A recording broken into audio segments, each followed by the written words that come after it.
sidik, tablik, amanah, dan fatona. Berdirinya sekolah Anissa Izada adalah bagaimana Bapak dan Ibu Rashid saat itu memandang bahwasannya telah menurunnya nilai moral dan akhlak sebagian masyarakat yang tercermin pada pola pikir, pandangan hidup, dan tingkah lakunya. Disadari bahwa kondisi ini sangat memprihatinkan, bahkan dapat membahayakan masa depan bangsa, maka diperlukan upaya pembenahan bersama yang dapat menata akhlak bangsa ini menjadi cerdas dan bernurani. Mengantisipasi dan mencegah kesinambungan kondisi yang memprihatinkan tersebut, SMA Izada menyiapkan generasi muda, generasi penerus yang lurus dan berakhlakul karimah, yang menjadi calon pemimpin bangsa yang sanggup mengemban amanah rahmatan lil alamin, yaitu true pemimpin atau true leader, pemimpin sejati masa depan bangsa yang amanah, cerdas, bernurani, bijaksana, dan berpandangan luas.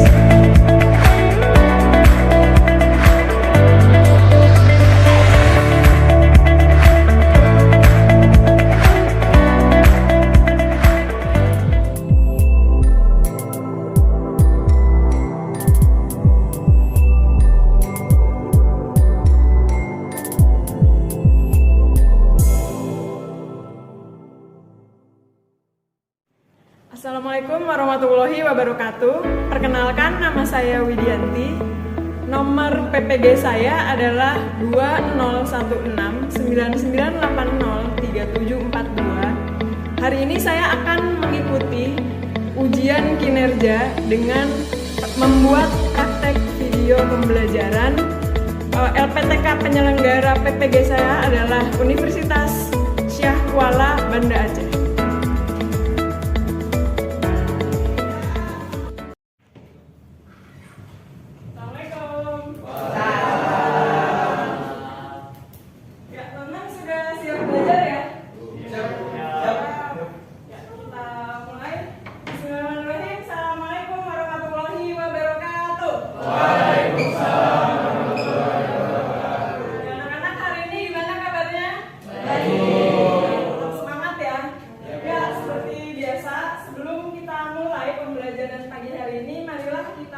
Berdoa terlebih dahulu.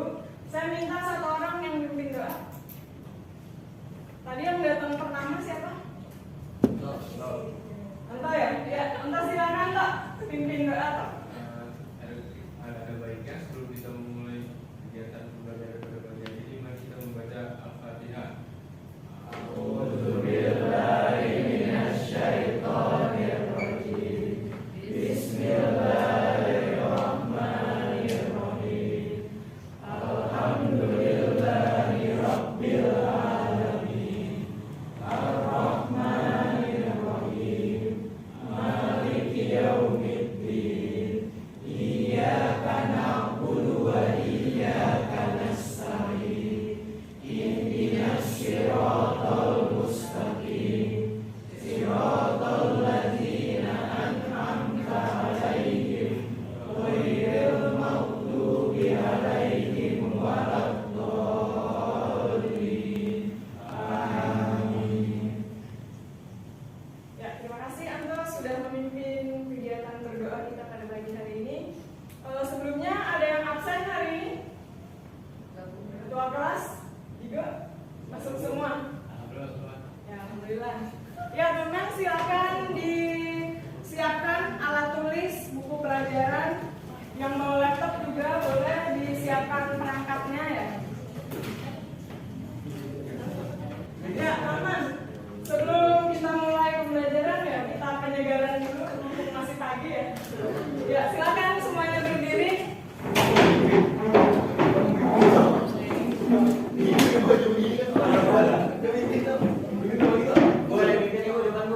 Ya, kepada Anta dipersilakan untuk memimpin gerakannya di depan.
semangat mengikuti kegiatan pembelajaran hari ini. Nah, sebelum kita mulai, ya hari ini saya ingin menyampaikan tujuan pembelajaran kita pada pagi hari ini. Nah, hari ini kita akan belajar tentang dampak penjajahan bangsa Eropa, khususnya bangsa Belanda dan Inggris.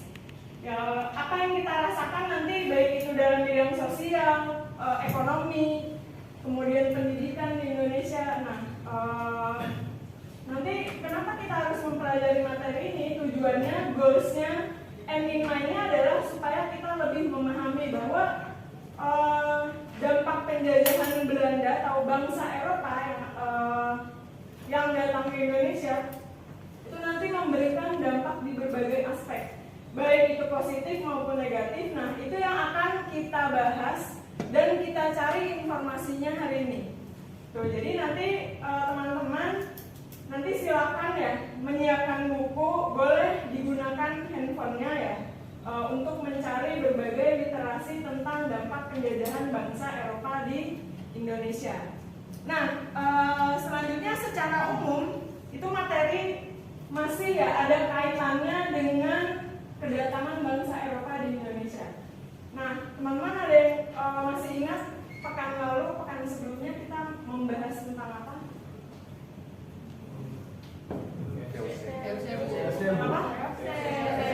Tentang VOC.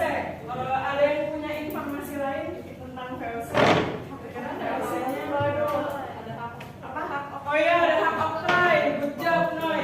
Hak oktroy ada apa aja? Siapa yang ingat hak oktroy? Berkaitan dengan apa? Monopoli perdagangan. Pinter, good job Caca. Sudah menjawab dengan baik. Berhubungan salah satu hak oktroy itu adalah memonopoli perdagangan yang ada di wilayah Indonesia atau Nusantara pada saat itu. Lalu ada yang bisa menjawab lagi? Pekan lalu kita sudah belajar apa lagi? Latar belakang datangnya bangsa Eropa. Ya, bagus Rasyad jawabannya. Latar belakang kedatangan bangsa Eropa. Ada yang tahu latar belakang kedatangan bangsa Eropa apa? Ya, gejala lokal. Jatuhnya Konstantinopel ke tangan Turki Utsmani. Bagus. Nah, itu ya. Nah, tentu saja hal-hal yang sudah teman-teman sebutkan tadi itu pasti ada kaitannya dengan kedatangan bangsa Eropa ke Indonesia dan memberikan dampak baik itu dalam bidang ekonomi, sosial, politik, budaya, pendidikan bagi masyarakat Indonesia. Nah, itu yang akan kita tekankan, yang akan kita bahas pada pagi hari ini. Nah, tapi sebelumnya saya ingin mengetahui pengetahuan awal teman-teman tentang dampak kedatangan bangsa Eropa. Jadi silakan teman-teman keluarkan handphonenya. Kita akan menjawab pertanyaan melalui quizzes. Ya, kita akan pretest dulu ya. Silakan teman-teman join quizzesnya. Saya buka dulu. Kita mulai ya teman-teman. Sudah lengkap yang join? Kita mulai saja. Selamat mengerjakan soalnya.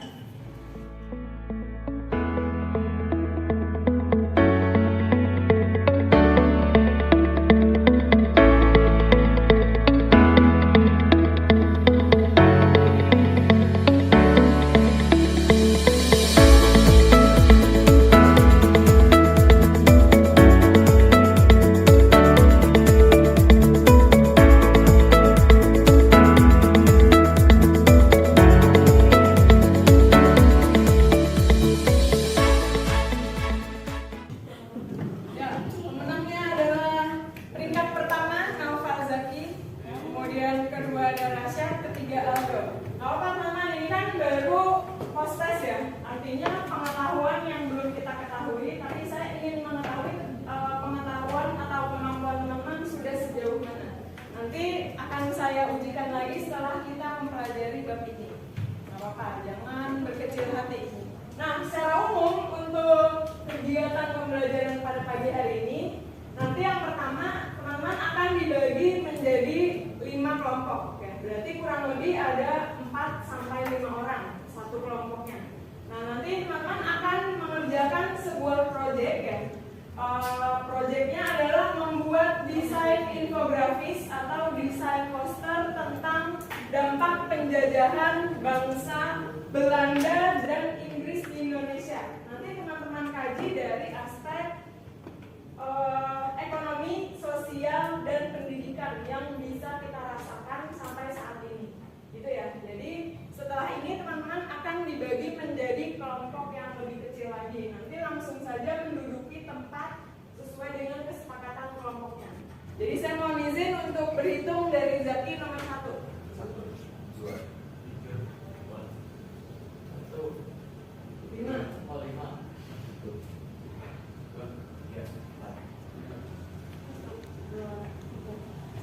4, Ya, jadi ada 5 kelompok. Silakan berkumpul sesuai dengan nama kelompoknya masing-masing.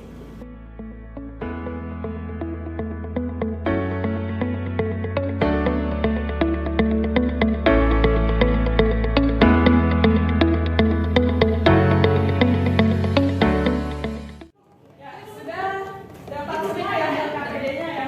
Dan sudah duduk sesuai dengan kelompok masing-masing. Nah, sebagai pengantar, saya akan menjelaskan terlebih dahulu ya pengetahuan dasar yang harus teman-teman kuasai terkait dengan dampak kolonialisme dan imperialisme bangsa Eropa di Indonesia. Jadi tujuan pembelajarannya, kenapa kita harus mempelajari materi ini sudah saya sampaikan, agar teman-teman semua dapat menganalisis dampak penjajahan bangsa Eropa bagi bangsa Indonesia, khususnya yang akan kita bahas hari ini adalah dalam bidang sosial, ekonomi, dan pendidikan. Jadi nanti teman-teman akan mencari literasi sesuai dengan informasi tersebut. Nah, yang menariknya ya, di Banten itu ternyata banyak loh bukti-bukti peninggalan ya atau bukti-bukti penjajahan bangsa Eropa di Indonesia. Di antaranya ini bisa kita temui di Anyer, ada menara yang dibuat oleh Belanda. Ya, untuk memantau ya, baik itu gerak-gerik masyarakat Indonesia pada saat itu atau gerak-gerik musuh, kemudian memantau kedatangan kapal-kapal Belanda dan lain sebagainya, maka dibangunlah menara mercusuar ini ya. Nah, kemudian ada lagi benteng ya, benteng peninggalan Belanda dan Jepang yang bisa ditemui di Banten. Nah, kemudian ada lagi yang paling terkenal itu adalah pembangunan jalan Anyer sampai Panarukan. Itu nanti akan kita lihat siapa sih orang yang membangun jalan Anyer dan Panarukan. Nah, ternyata pembangunan jalan Anyer dan Panarukan itu sampai sekarang memberikan manfaat dan dampak yang luar biasa bagi masyarakat Indonesia. Nanti silakan dicari lebih lanjut. Nah, selanjutnya kita akan melihat video tentang dampak atau hal positif dari penjajahan Belanda di Indonesia. Kita saksikan dulu videonya. Salah satunya Belanda. Meskipun baru-baru ini banyak fakta sejarah yang membuktikan bahwa sesungguhnya Indonesia tidak dijajah Belanda selama 350 tahun. Tapi fakta bahwa kolonialisme oleh Belanda itu membuat Indonesia. Ya, teman-teman sudah menyaksikan semua ya video yang ditayangkan melalui YouTube tadi.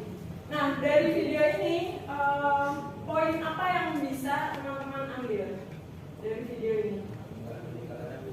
Ya, apa Digo? Ya, ada peninggalan-peninggalan yang dihasilkan oleh Belanda di Indonesia, diantaranya benteng dan jalan. Bagus jawabannya ya Digo. Ada lagi yang lain? Poin lain yang bisa teman-teman ambil dari video tadi? gara-gara penjajahan Belanda Nusantara bisa dulu. Ya, jawaban yang bagus. Menurut Anto, gara-gara adanya penjajahan maka Nusantara jadi bersatu, masyarakat jadi bersatu untuk berkeinginan ya untuk memerdekakan diri. Ya, itu tadi 2 poin penting yang bisa teman-teman ambil dari video tadi. Ya, terima kasih yang sudah menjawab. Nah, sekarang saya akan menjelaskan ya LKPD yang sudah teman-teman terima secara berkelompok. Yang pertama, nanti teman-teman harus menuliskan kelompok dan namanya ya. Dan apa saja yang harus teman-teman kerjakan di dalam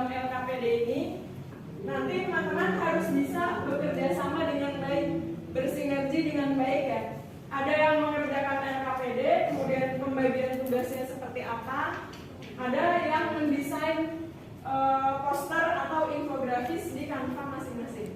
Gitu ya, bisa ya? Nah, nanti apa aja yang akan dinilai di dalam proyek kali ini? Yang pertama, kesesuaian antara gambar dengan temanya, kemudian isi yang ada di dalamnya sesuai dengan tema atau tidak, kemudian keindahan ya. Keindahan itu mencakup kolaborasi antara komposisi, warna, gambar, font, dan lain sebagainya. Dan tentu saja kreativitas, bagaimana gambar yang teman-teman input di sana bagus atau tidak dan seterusnya. Jadi silakan teman-teman semua berkreasi sesuai dengan kemampuannya masing-masing. Waktu pengerjaannya itu maksimal 20 menit. Nanti selagi teman-teman mengerjakan tugasnya, mengerjakan proyeknya, saya akan sambil melakukan penilaian. Penilaiannya diskusi dan penilaian kelompok. Jadi kerjakan dengan maksimal.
Waalaikumsalam warahmatullahi wabarakatuh. Hari ini kami kelompok 3 presentasikan hasil diskusi kami.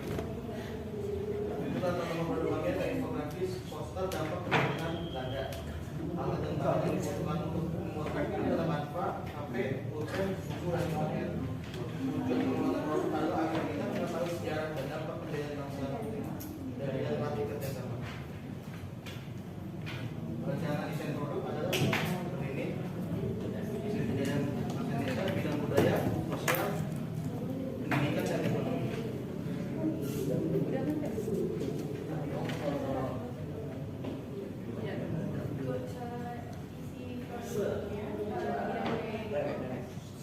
Dampaknya perubahan pengelolaan yaitu bahasa dan cara berpakaian yang mereka masyarakat yang membuat dan melakukan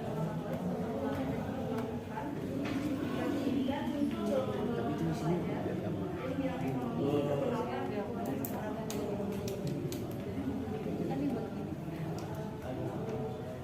penyusunan jadwal pembuatan hari ini saya menulis untuk membuat kakak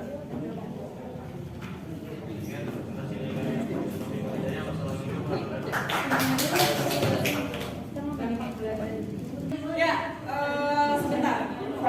Ya, dari kelompok tadi terima kasih ya kelompoknya Nabil sudah mempresentasikan hasil karyanya. Teman-teman bisa menangkap tidak apa yang tadi Nabil sampaikan? Ayo, poinnya apa? Dampaknya Bu. Ya, apa tak tadi yang mau disampaikan ya? Oh, jadi itu menurut itu dampaknya banyak, ada positif negatif juga yang tadi jelasin. Ya. Iya, keren. Bagus ya, pernyataan yang bagus. Ya, kita dengarkan presentasi dari kelompok lain. Kelompok siapa yang akan maju? Keisha dan Rasyad. Yang kenceng ya suaranya. Di isi produk ini ada dampak negatif dan positif dari penjajahan Inggris. Dampak negatifnya ada monopoli oleh penjajahan menyebabkan terjadinya situasi yang tidak sehat dalam perdagangan. Yang kedua, timbul persaingan tidak sehat karena pengusaha pribumi dengan modal kecil kalah bersaing dengan pedagang besar. Kalau ada dampak positifnya, nomor satu dihapuskan sistem penyerahan wajib hasil bumi. Yang kedua, ada menghapus kerja rodi. Sekian dari kami. Wassalamualaikum warahmatullahi wabarakatuh.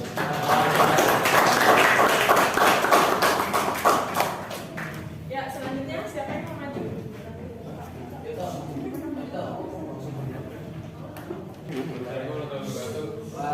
Waalaikumsalam warahmatullahi wabarakatuh. Nah, jadi kita dapat kelompok dampak kolonialisme Belanda yang di dampak bidang ekonominya tuh Indonesia jadi tereksploitasi sumber daya alamnya karena kolonialisme Belanda tuh dia butuh sumber daya alam kita terus eksploitasi. Terus pertanian dan tanah paksa, jadi pas zaman kolonialisme Belanda tuh kita suruh kerja paksa. Terus juga dampak selain dampak negatif ada dampak positifnya juga, yaitu kita jadi mengerti uang-uang koin, terus juga sistem liberalisme, kapitalisme, terus juga sistem perbankan.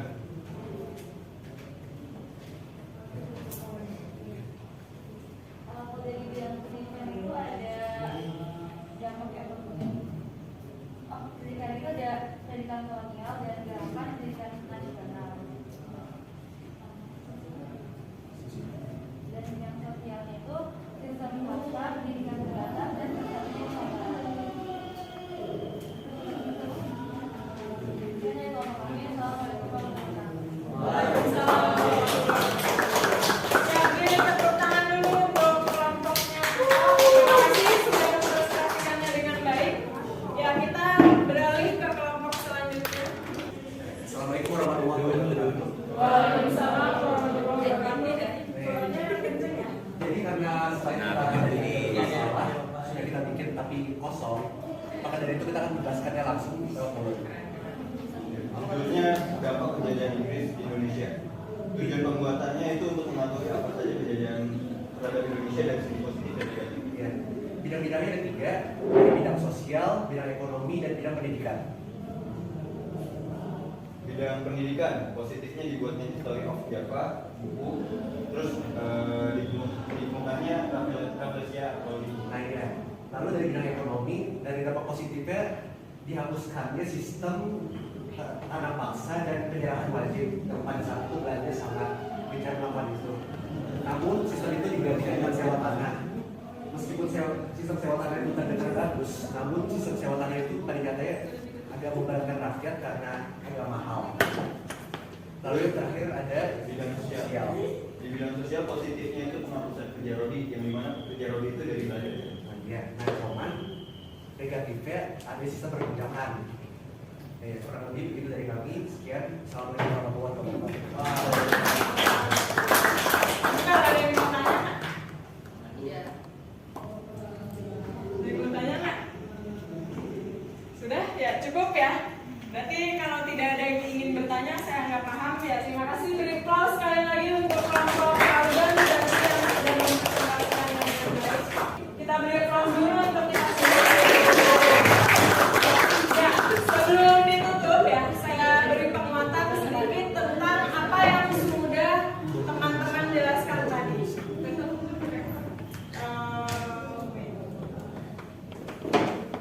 Nah, tadi diantaranya ya, yang sudah disampaikan oleh teman-teman berkaitan dengan masalah ekonomi, kemudian masalah sosial, dan terakhir masalah pendidikan. Bahwa sebenarnya ya, penjajahan itu tidak hanya memberikan dampak yang negatif ya, selalu negatif, tapi ternyata ada sisi positifnya seperti yang dikatakan oleh video yang sebelumnya sudah kita lihat ya tadi di YouTube. Nah, jadi itu ada benarnya juga ya, bisa dijadikan sebagai bahan dasar atau fakta yang bisa kita gunakan dalam sumber belajar kita sehari-hari.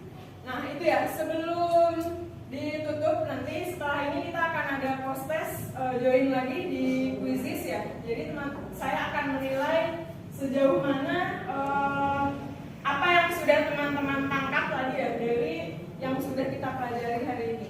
Nah, silakan join Quizizz lagi. Sambil join, yang belum menyusul yang masih ada kendala internet, ya silakan dikerjakan soalnya.